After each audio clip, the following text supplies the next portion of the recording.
दोस्तों, मेरा नाम सनी सिंह है और मैं बंगाल के दुर्गापुर जिले का रहने वाला हूँ। मेरी हाइट 5 फुट 6 इंच की है और अभी मेरी उम्र 23 साल है। दिखने में भी बहुत गोरा हूँ। ये बात बहुत पुरानी नहीं है, मार्च 2022 की है। उस समय मुझे एक शादी में जाना था जो कि एक दूर के रिश्तेदार के यहाँ थी। उनका घर मेरे घर से 45 किलोमीटर की दूरी पर था। वैसे मुझे जाने का मन नहीं था, फिर भी जाना पड़ा क्योंकि उस दिन 3-4 शादियां और भी थीं जिनमें मुझे जाना था। मैं शादी से एक दिन पहले 21 मार्च को ही शाम 5 बजे शादी के लिए निकल गया। मुझे शादी में एक दिन रुकना भी था तो मैं बाइक लेकर गया था। अभी मैं अपने घर से कुछ 4-5 किलोमीटर ही दूर पहुंचा था कि मेरे फोन में रिंग बजी। मैंने बाइक रोककर फोन रिसीव किया। ये फोन घर से मेरी मम्मी ने किया था। मम्मी बोली, तुम्हारी एक मौसी ने फोन किया है कि उनको भी शादी में जाना है, तुम उनको रास्ते में ले लेना क्योंकि मौसा जी को अपनी ड्यूटी पर जाना है तो वो उधर नहीं जाएंगे। मैंने कहा हाँ ठीक है। मुझे भी अकेले जाने में कुछ बोरिंग सा लग रहा था तो मम्मी के फोन से मुझे कुछ ठीक सा ही लगा। फिर मैंने मौसी जी के घर का रुख किया। उनका घर मेरे रास्ते में ही पड़ने वाला था और 2 किलोमीटर ही रह गया था तो मैं जल्दी ही उनके घर पहुंच गया और मैंने उनको आवाज दी। उधर से एक आवाज आई, कौन? मैं बोला सनी। फिर दरवाजा खुला। मैंने उनको काफी समय पहले देखा था। उनका नाम प्रिया मौसी था। अब मैं आपको प्रिया मौसी के बारे में बता दूं। वे एक पटाखा हैं जो मुझे उन्हें देखने के बाद में ही पता चला था। उनकी हाइट 5 फुट 4 इंच की रही होगी और उम्र 28 साल के आसपास की होगी।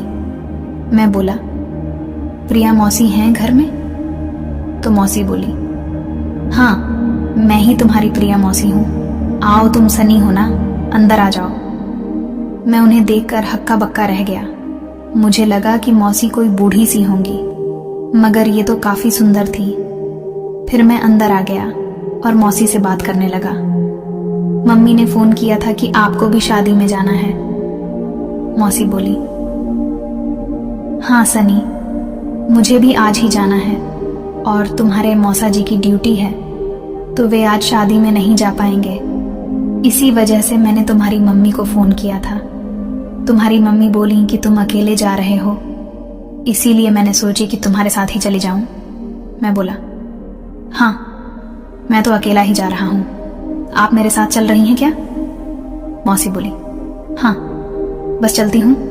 तुम ये बताओ कि क्या पियोगे, गर्म या ठंडा? मैं बोला, कुछ गर्म ही पिला दीजिए। मौसी बोली, ठीक है तुम बैठो, मैं चाय बना कर लाती हूँ। मैं बोला, ठीक है। 1 मिनट बाद मौसी किचन से ही बोली, और बताओ सनी, क्या चल रहा है आजकल?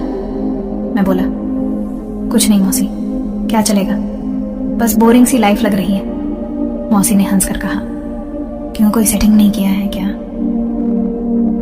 उनकी इस बात से मैं एकदम से शॉक हो गया कि मौसी तो बड़ी फास्ट है। अब मैंने भी उन्हें सीधा जवाब दिया, मौसी वो तो मुझसे कोई सेट नहीं हुई है, अब आप ही सेट करा देना शादी में। मौसी बोला, हाँ हाँ क्यों नहीं। अच्छा ये बताओ कि तुम्हें कैसी पसंद है?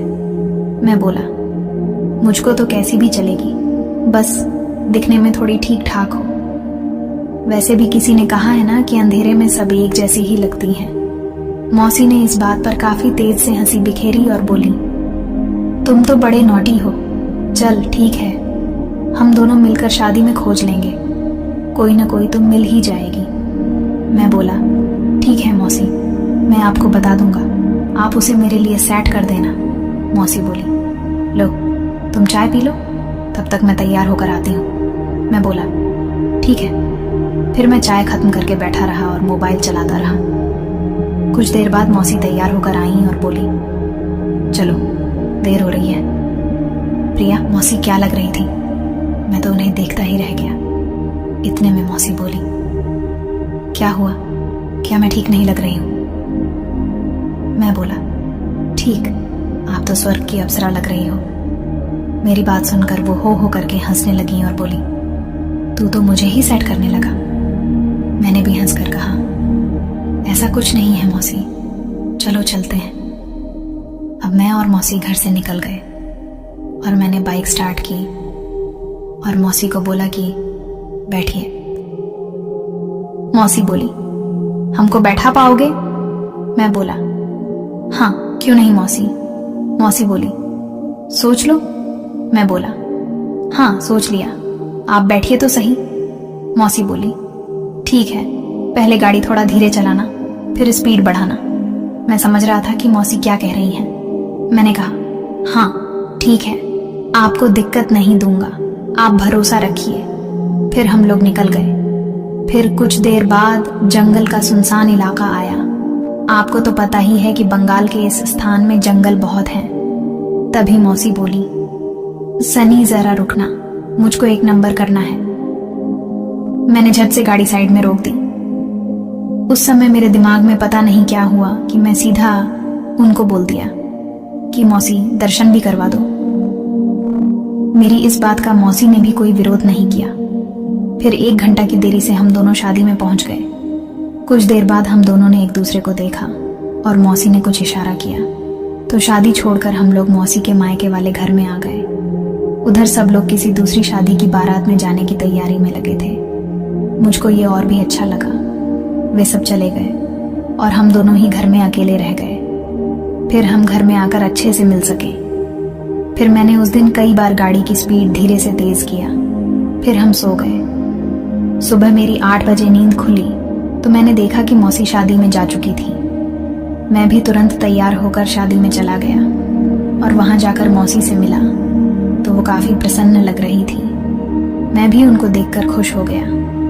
दोस्तों, गाड़ी की ये स्पीड कई बार मैंने तेज और धीरे की थी इन 3-4 दिनों में, और इसमें दोनों लोगों को आनंद की प्राप्ति हुई थी।